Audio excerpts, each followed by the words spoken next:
Hello students, welcome to power tutorials.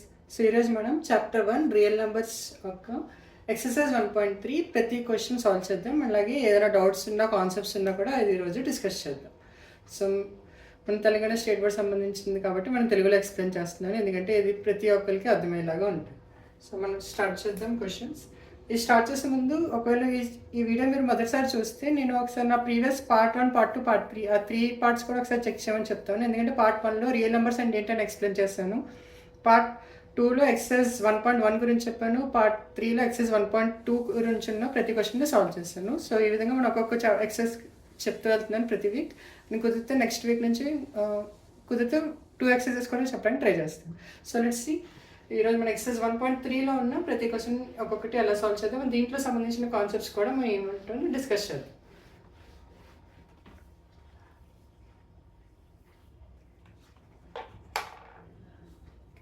So first question, right the following rational numbers in the decimal form and also state which are terminating and which are non-terminating repeating decimal. So first thing, ఈ some చేసే ముందు అసలు question గురించి ఏంటో details చూద్దాం. Decimal form, ఏదైనా number ఒక decimal form చెప్తున్నానంటే అది కంపల్సరీగా సపోజ్ ఇలా ఉందనుకోండి 3.26, దీన్ని డెసిమల్ ఫామ్ అంటాం. అలా కాకుండా అది p/q ఫామ్లో ఉంటే దాన్ని రేషనల్ ఫామ్ అంటాం. లైక్ 3/5 అని ఉంటే అది రేషనల్ ఫామ్, 3.26 అలా ఉంటే అది అదే డెసిమల్ ఫామ్. సో దీన్నే నేను 0.6 అని కూడా రాయగలుగుతాను, ఎందుకంటే 5 6 30. So 5 into 0.6 is 3.5. సో 3/5 అది rational p/q form, decimal form అంటే 0.6. సో వాళ్ళు ఏమంటున్నారంటే ఏవైతే వాడు క్వశ్చన్స్లో ఫ్రాక్షన్స్ అని ఇచ్చారో దాన్ని డెసిమల్ ఫామ్లో రాయమంటున్నారు. అలాగే దాంట్లో టర్మినేటింగ్ ఏమన్నా నాన్ టర్మినేటింగ్ ఏమన్నా చెప్పమంటున్నారు. సో ఒక్కొక్కటి సాల్వ్ చేసి చూద్దాం, అది terminating non terminating.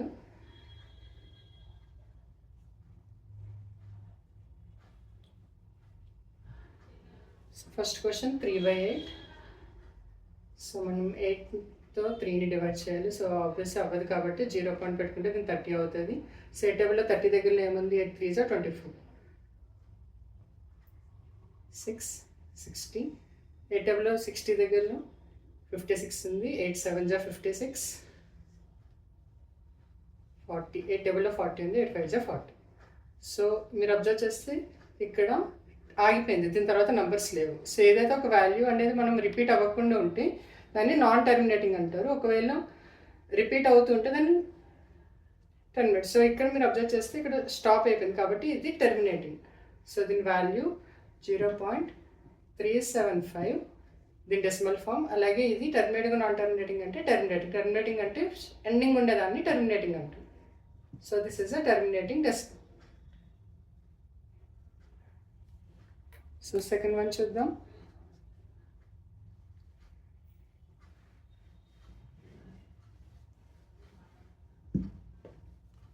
Second question, 2 to 9 divided by 400. Okay, so ఇలాంటి క్వశ్చన్కి ఇన్ కేస్ ఎప్పుడైనా కింద 400 ఇలా ఉంటే మీరు ఏం చేస్తారంటే ఉన్నదాన్ని 4 కానీ 100ని సెపరేట్ చేయండి. సో సెపరేట్ చేయడం వల్ల మనకి లాస్ట్లో క్యాలిక్యులేషన్ చాలా ఈజీ అవుతుంది. సో ఇప్పుడు నేను 229/4 చేస్తాను, తర్వాత వచ్చిన దానికి by 100 చేస్తాను. ఎందుకంటే ట్రిక్ ఏంటి, ఇన్కేస్ నేను 5/100 అని రాస్తాను అనుకోండి, సో దీన్ని నేను ఎలా రాసుకోవచ్చు, 0.05. అంటే ఎన్ని జీరోస్ అయితే ఉంటాయో పాయింట్ పక్కన అన్ని డెసిమల్స్ ఉండాలి. ఇప్పుడు సపోజ్ 65/100 అని రాస్తే నేను దీన్ని 0.65గా రాగలుగుతాను, ఎందుకంటే పాయింట్ తర్వాత 2 డెసిమల్స్. సేమ్ వే నాకు 165/100 అని ఉందనుకోండి, సో ఇక్కడ కూడా పాయింట్ తర్వాత 2 రావాలి కాబట్టి 1.65. సో అందుకని నేను 229/4 చేసేస్తాను ఫస్ట్, తర్వాత వచ్చిన వాల్యూకి 2 డెసిమల్స్ లెఫ్ట్కి పంపిస్తాను. సో ఇప్పుడు నేను 229 చేస్తాను. 4 5 is 20, 29, 4 7 is 28, 10 వస్తుంది. 4 టేబుల్లో 10 అవ్వదు, సో పాయింట్ పెడితే 10 అయింది. So 4 table 4 2 is 8, 20, 4 5 is 20. So ఇది కూడా ఎండ్ అయిపోయింది, ఇది కూడా టర్మినేటింగ్ డెసిమల్. సో దీని వాల్యూ నాకు 57.25. మీరు అబ్జర్వ్ చేస్తే ఇక్కడ 100 కూడా ఉంది, సో 100. సో ఇప్పుడు 100 కాబట్టి నేను 2 డెసిమల్స్ లెఫ్ట్ పంపిస్తున్నాను. సో నాకు 0.5725. చూడండి ఈజీగా అయిపోయింది. అదే మీరు 400 ద్వారా రాస్తే మీకు చాలా లెంతీ ప్రాసెస్ అవుతుంది. 0 పాయింట్ వరకు వెళ్ళి 5తోని 7తోని అలా తీసుకోవాల్సి పెద్ద క్యాలిక్యులేషన్ అవుతుంది. సో ఇలాంటిది ఎప్పుడైనా ఇలాంటి ఒక జీరో ఉన్నా సరే 10గా పక్కన పెట్టుకుని ఉన్నదాన్ని సాల్వ్ చేస్తే తర్వాత డైరెక్ట్గా సింపుల్గా డెసిమల్ని ఎన్ని జీరోస్ ఉంటే అన్ని లెఫ్ట్కి మూవ్ చేస్తే అయిపోతుంది. సో థర్డ్ క్వశ్చన్, సో దీనికి కూడా ఆన్సర్ ఇది, అండ్ ఇది కూడా టర్మినేటింగ్ డెసిమల్.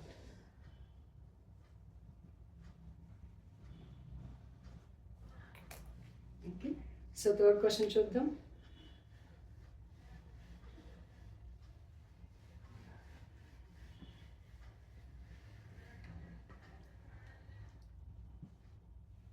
సరే, అదే ఫస్ట్లోనే థర్డ్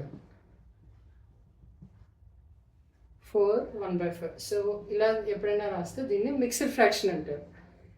సో మిక్స్డ్ ఫ్రాక్షన్ కాబట్టి 4 × 5 + 1 అంటే 21/5.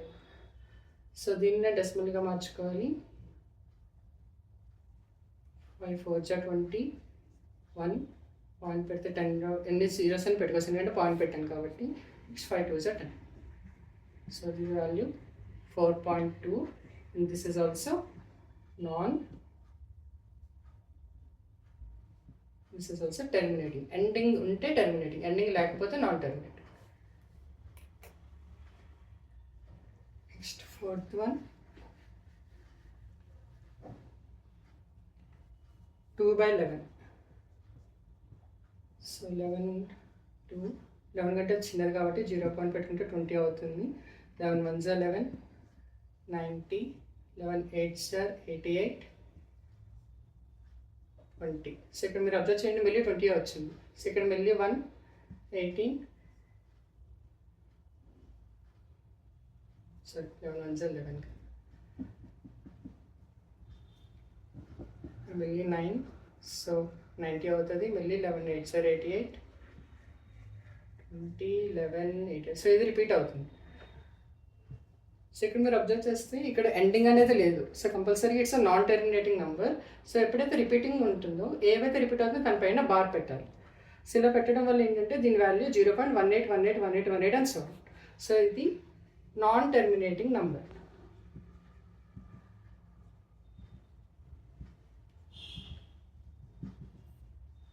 సో ఏదైనా ఒక వాల్యూ కంటిన్యూగా వెళ్ళిపోతుంది, ఎండింగ్ లేదు అంటే అది టర్మినేట్ అవ్వట్లేదు అంటే it's non terminating decimal. The value 0.18. ఇక్కడ ఏవైతే రిపీట్ అవుతున్నాయో ఆ రిపీట్ అయిన వాల్యూకి బార్ పెట్టుకోవాలి.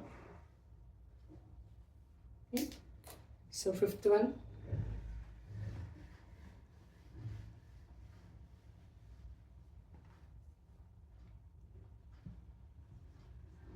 8/125. ఓకే, సో ఇది 800 అవ్వాలి కాబట్టి 0 పాయింట్ పెడితే 80 అవుతుంది. ఇంకో 0 పెడితే 800. సో 125 టేబుల్లో 800 దగ్గరలో ఎక్కడ ఉందో చూద్దాం. సో ఒకసారి సపోజ్ 5తో చెక్ చేద్దాం ఎంతవరకు వెళ్తుందో. 5 25 2 5 2 10 11 12 11 సో 125 5 625 వెళ్తుంది. సో 125 8 ఎంతవరకు వెళ్తుంది. 8 44 8 4 8 16 16 + 4 20 20 8 90. సో 8 చేసేస్తే దాటేస్తుంది. సో ఈ రెండింటికి మధ్యలోనే ఉంటుంది దగ్గరలో వాల్యూ. సో 125 7s చూస్తే సరిపోదు. సో 6 చూద్దాం. 6 33, 6 2 12 13 14 15 1 607 606 750. సో దీనికి 125 చేస్తే 800 దాటేస్తుంది. సో డెఫినెట్గా 125 × 6 చేస్తేనే దగ్గర వాల్యూ వస్తుంది, దాని వాల్యూ 750. సో ఇప్పుడు మళ్ళీ మైనస్ చేస్తే నాకు 50 వస్తుంది. సో ఆల్రెడీ డెసిమల్ కాబట్టి 500. 125 5 625. సో దీనికి మళ్ళీ నేను 125 మైనస్ చేస్తే నాకు 500 వచ్చేస్తుంది. So 125 × 4 is 500. సో దీని వాల్యూ 0.064. ఇది టర్మినేటింగ్ నాన్ టర్మినేటింగ్ అంటే ఇట్ ఈస్ ఆల్సో టర్మినేటింగ్, ఎందుకంటే ఎండింగ్ ఉంది. Terminating decimal. సో ఈ విధంగా మనం ఒక్కొక్క నెంబర్ని డివిజన్ ద్వారా చేస్తాం. సెకండ్ క్వశ్చన్లో వితౌట్ డివిజన్ ఎలా చేయాలో అడిగారు, అది కూడా సాల్వ్ చేయాలి.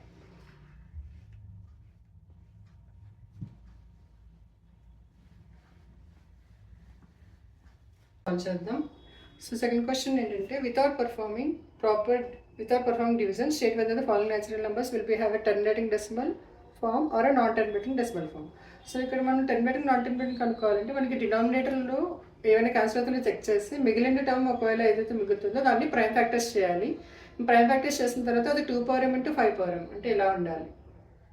2m × 5m కేసులో ఉండి అండ్ m అనేది 0 నుంచి ఎన్ని న్యాచురల్ నెంబర్ అవ్వచ్చు, అలాగే సేమ్ n కూడా ఎన్ని న్యాచురల్ నెంబర్. వీటిలో ఏదైనా సాటిస్ఫై అయితే అది టర్మినేటింగ్ అవుతుంది, సాటిస్ఫై అయిపోతే నాట్ టర్మినేటింగ్ అవుతుంది. సో ఒక్కొక్క సమ్ చూద్దాం. ఫస్ట్ 13/3125. 13 అనేది ప్రైమ్ నెంబర్, సో దీన్ని మనం డివైడ్ చేయలేం, ఎగ్జాక్ట్ నెంబర్ అయితే క్యాన్సిల్ అవుతుంది. సో 3125 ఒక ఫ్యాక్టర్స్ చెక్ చేద్దాం. 5 6 30, 5 2 10, 5 5 25, 5 1 25, 5 25, 5 5 25. సో 1 2 3 4 5. సో దీన్ని 13 ఇంటూ 5/5గా రాసుకోవచ్చు. సో ఇక్కడ మీరు చెక్ చేస్తే దీన్ని మనం క్యాన్సిల్ అయితే డెఫినెట్గా చేయలేం, ఎందుకంటే 13 అనేది prime number. So in case factors లేనప్పుడు నేను ఏం చేస్తానంటే దీన్ని కన్వర్ట్ కూడా చేయక్కర్లేదు, జస్ట్ టర్మినేటింగ్ నాట్ టర్మినేటింగ్ అడిగారు కాబట్టి ఇక్కడే మనం ఎండ్ చేసి మనకి ఏదైతే వస్తుందో డినామినేటర్ని 2/m ఇంటూ 5/m కేసులోనే ఉంది, ఎందుకంటే దీన్ని నేను 13 ఇంటూ 2/0 ఇంటూ 5/5గా కూడా రాయగలుగుతాను. సో ఈ కేసులో వచ్చింది కాబట్టి దీన్ని మనం టర్మినేటింగ్ డెసిమల్ అని చెప్పుకోవచ్చు.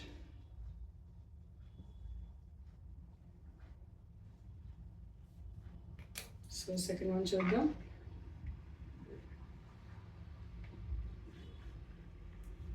11/12.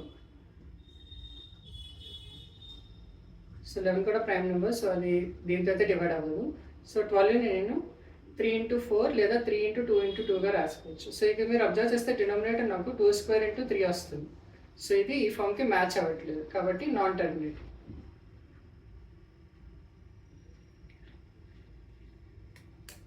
Next third one 64/455.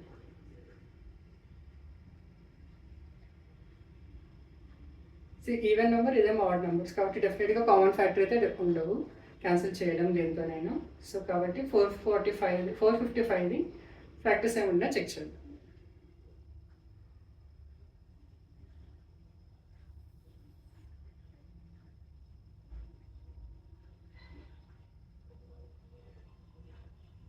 సో ఇక్కడ చెక్ చేస్తే ఇది 5 9 45, 7 7 3 0. సో నాకు వచ్చింది 5 ఇంటూ 7 ఇంటూ 13 వస్తుంది. సో ఇక్కడ ఇది ఫ్యాక్టర్స్ ఈ ఫామ్లో లేదు కాబట్టి ఇది కూడా నాన్ టర్మినేటింగ్.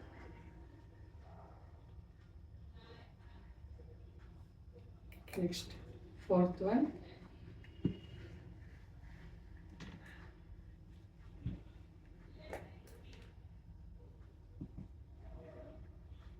15/1600.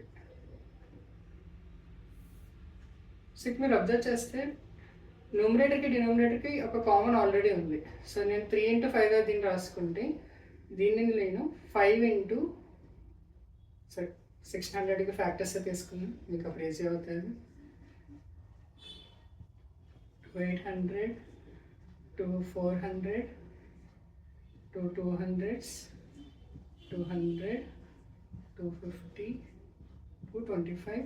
సో ఇది 5 సో 1 2 3 4 5 6 7 6 2/6 ఇంటూ 5² వచ్చింది.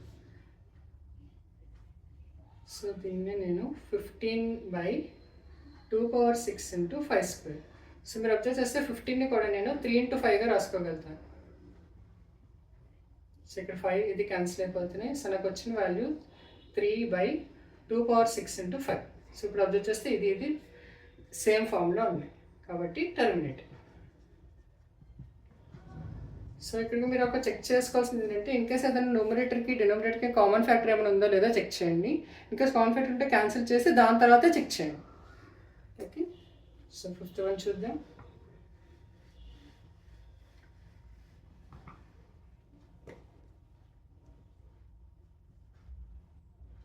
29/343. 29 అనేది ప్రైమ్ నెంబర్, సో దాని గురించి అంతా చెక్ చేయక్కర్లేదు. 7 49s, 7 7s. సో ఇది 7/3 ఉంది, ఈ ఫామ్లో లేదు కాబట్టి non terminating.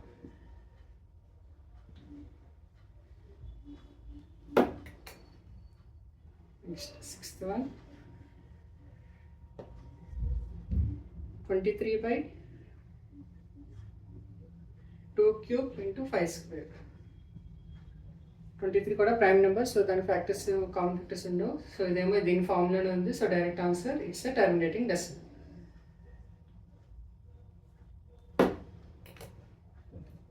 Next 7th one, 129/2 square 5 power 7, 7 power 5. 7 power 5 అనేది దీనికంటే పెద్ద నెంబర్. సో కామన్ ఫ్యాక్టర్ అయితే ఉండదు. 129 3తో డివైడ్ అవుతుంది, బట్ ఇక్కడ 3 అనేది కామన్ ఫ్యాక్టర్గా లేదు. సో డెఫినెట్గా ఇది కూడా non terminating decimal.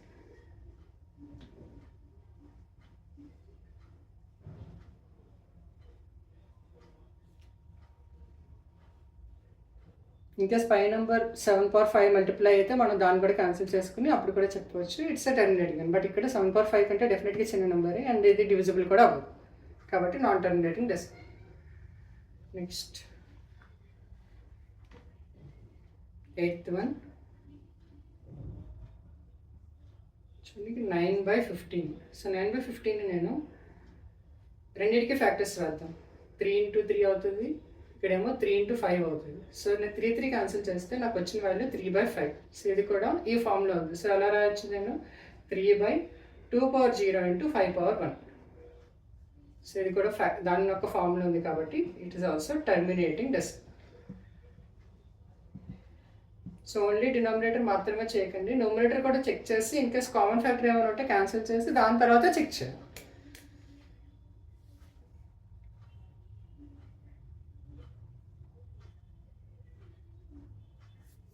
Next 9th and 10th.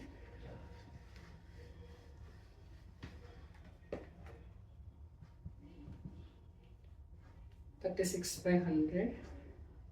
So numerator నేను చేస్తే న్యూమరేటర్లో రెండు సపరేట్గా చేద్దాం. 250s, 225s, 5 5s, ఏమో 2 18s, 2 9s, 3 3s. సో నాకు 2 square × 3 square by 2 square × 5 square వచ్చింది. సో ఈ రెండు క్యాన్సిల్ చేసుకున్నా నాకు 3 square × 5 square. సో ఇది కూడా ఈ ఫామ్లో ఉంది, కాబట్టి టర్మినేట్.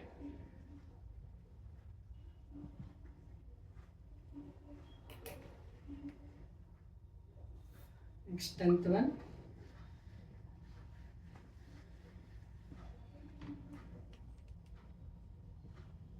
77/210. సో దీన్ని నేను 7 × 11గా రాసుకోవచ్చు. డినామినేటర్ అయితే 210 to 210, 2105. So 3 3s 9, 5 15, 5 7s. 2 × 3 × 5 × 7 వస్తుంది. 7 7 క్యాన్సిల్ చేసుకోవచ్చు, కాకపోతే ఇక్కడ 3 కూడా మిగిలింది మన డినామినేటర్లో. సో 3 ఉంది కాబట్టి ఇది కూడా నాన్ టర్మినేట్. ఇన్కేస్ 2 5 మాత్రమే ఉంటే అది కూడా టర్మినేటింగ్ అయ్యేది, బట్ 3 కూడా ఉంది కాబట్టి దీని వాల్యూ అనేది non terminating decimal.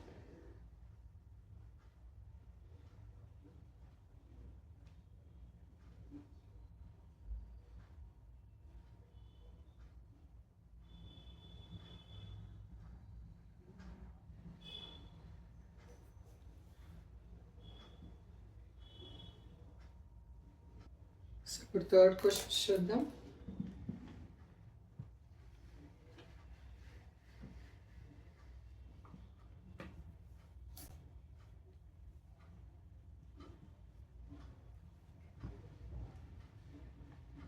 So third question ఏమంటారంటే write the following rationals in decimal form using theorem 1.4. So theorem 1.4 ఏం చెప్తుందంటే డినామినేటర్ ఒకవేళ 2^m 5^m ఫామ్లో ఉంటే దాన్ని 10^m ఫామ్లో మార్చుకుంటే మనకి ఈజీగా డివైడ్ చేసుకోవచ్చు.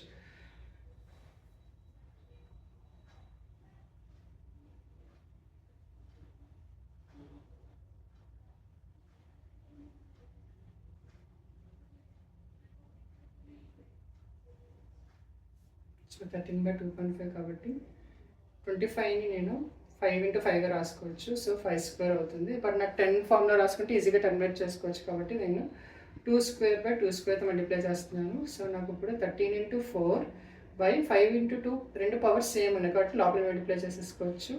4 3 12, 1 4 5, 52/100. సో నాకు వచ్చిన వాల్యూ 0.52. ఇప్పుడు చూడండి ఎంత ఈజీగా నాకు డెసిమల్ ఫామ్ వచ్చిందో. నేను డివైడ్ చేయలేదు, ఏం చేయలేదు, సింపుల్గా 100 ఫామ్లోకి మార్చుకోగలిగాను, దానివల్ల నాకు ఈజీగా అయింది.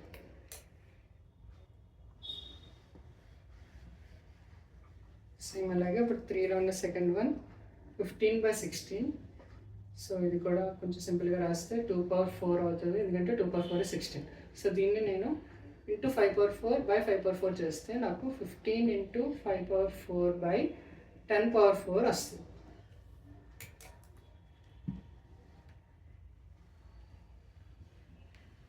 సో 5/4 అంటే 25 ఇంటూ 25 అంటే 625. 15 ఇంటూ 625 చేయాలి. 5 5 25, 2 5 2 10 11 12 1 5 6 30 31 5 2 6 7 3 9 3 7 5/4 zeros. So 4 zeros కాబట్టి 4 decimals వచ్చేస్తాయి. So 0.9375 is the answer. Second one చూద్దాం.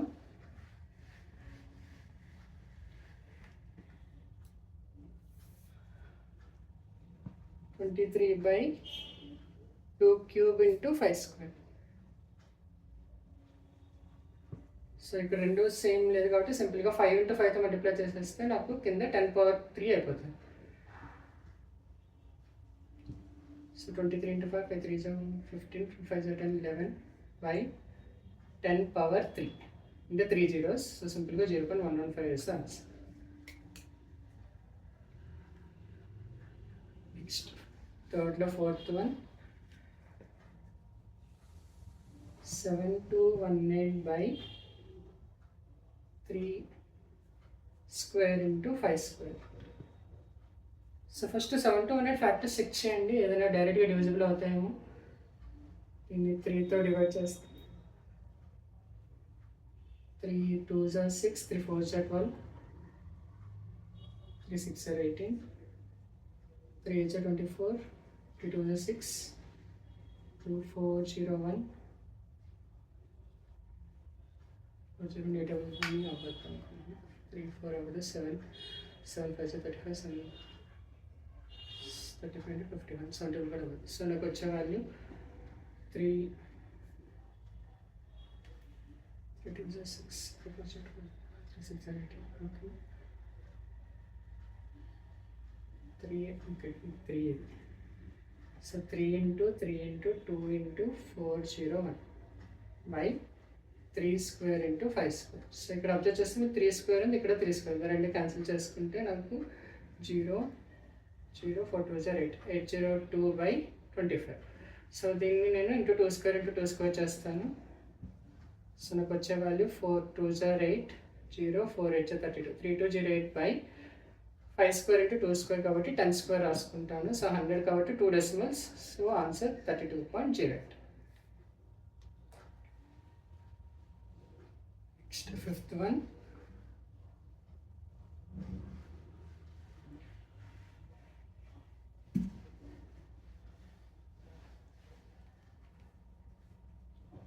143/110.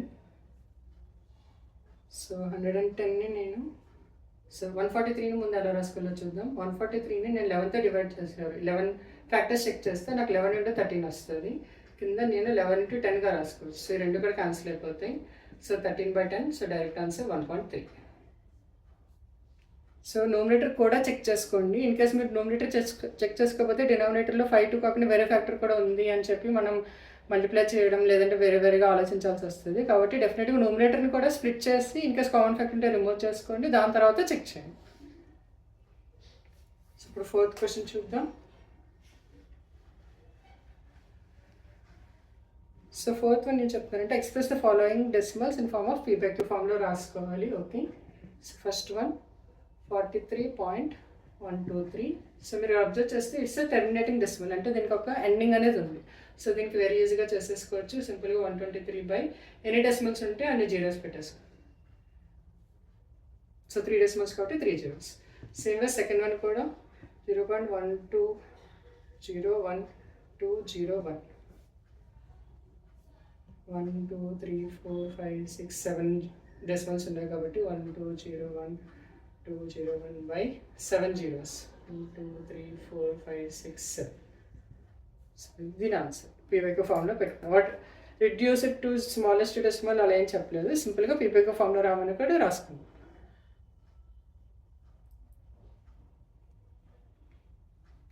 And right the prime factors of Q అన్నారు. సో దీని ప్రైమ్ ఫ్యాక్టర్స్ అయితే 1000 కాబట్టి 10 క్యూబ్ అంటే 2 cube into 5 cube. Same way ఇక్కడ 7 జీరోస్ కాబట్టి 2 power 7 into 5 power 7. Next third one చూద్దాం.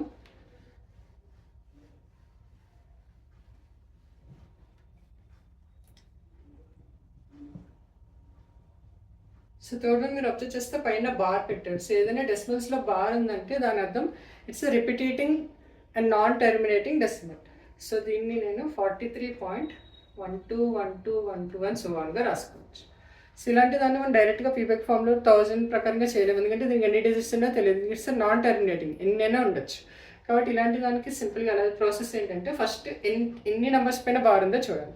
ఇక్కడ 2 నెంబర్స్ పైన బార్ ఉంది కాబట్టి సపోజ్ మనకు కావాల్సిన నెంబర్ ఎక్స్ అనుకుంటే ఇంటూ 100 చేయండి, ఎందుకంటే 2 డెసిమల్స్ కాబట్టి. సో ఇప్పుడు నాకు 100x ఏమవుతుంది, 4312.121212 సో వన్ అవుతుంది.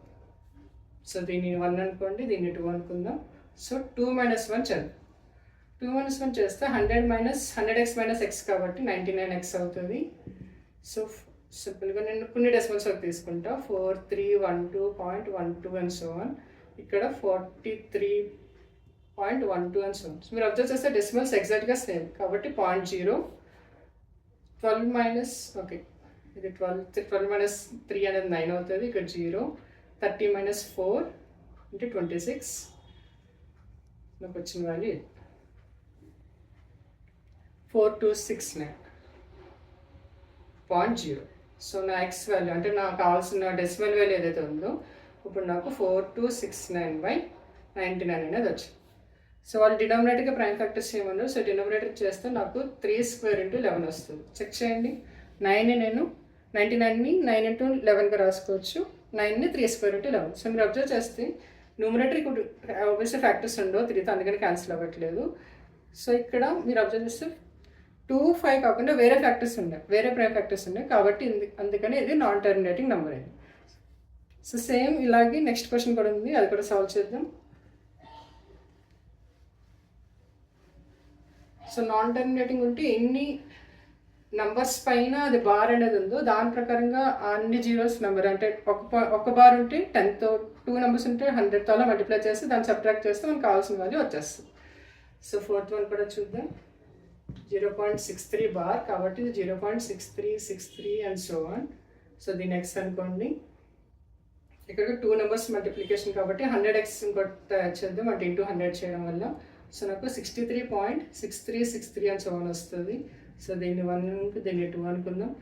2 - 1 చేస్తే నాకు 99x ఇక్కడ ఈజీ క్యాలిక్యులేషన్, ఎందుకంటే 63 - 0 63 పాయింట్స్ అలాగే అన్ని క్యాన్సిల్ అయిపోతుంది. సో ఎక్స్ వాల్యూ నాకు 63/99 వచ్చింది. మీరు అబ్జర్వ్ చేస్తే ఇది 2 3తో డివిజిబుల్ అయిపోతాయి కాబట్టి నేను ఇంకొంచెం రిజాల్వ్ చేద్దాం. 3 × 2 = 6, 3 × 1 = 3/33. ఇంకా చేస్తే 3 7s / 3 11s. సో దీని వాల్యూ 7/11. సో దీని ప్రైమ్ ఫ్యాక్టర్స్ చేస్తే డినామినేటర్ ఒకటి ఉంది కాబట్టి 11 is the prime factor of the denominator. So ఈ విధంగా మనం ఎక్సర్సైజ్ 1.4లో ఉన్న ప్రతి క్వశ్చన్ సాల్వ్ చేస్తాము. ఇన్ కేస్ మీకు ఇంకేదైనా వేరే క్వశ్చన్ కానీ ఏదైనా డౌట్ ఉన్నా అది కమెంట్ సెక్షన్లో మెన్షన్ చేయండి, మీకు అది చెక్ చేసి మనం డెఫినెట్గా దానికి ఆన్సర్ ఇస్తాను. ఒకవేళ వీడియోలో వస్తే లైక్ చేయండి. మీ ఫ్రెండ్స్కి ఒకవేళ 1.4 ఎక్సర్సైజ్ లేదని క్వశ్చన్ సమ్స్ అలాంటి డౌట్స్ ఉంటే వాళ్ళకి షేర్ చేయండి, వాళ్ళకి కూడా యూజ్ అవుతుంది. సో మనం మళ్ళీ ఎక్సర్సైజ్ 1.5తో కలుద్దాం. Thank you.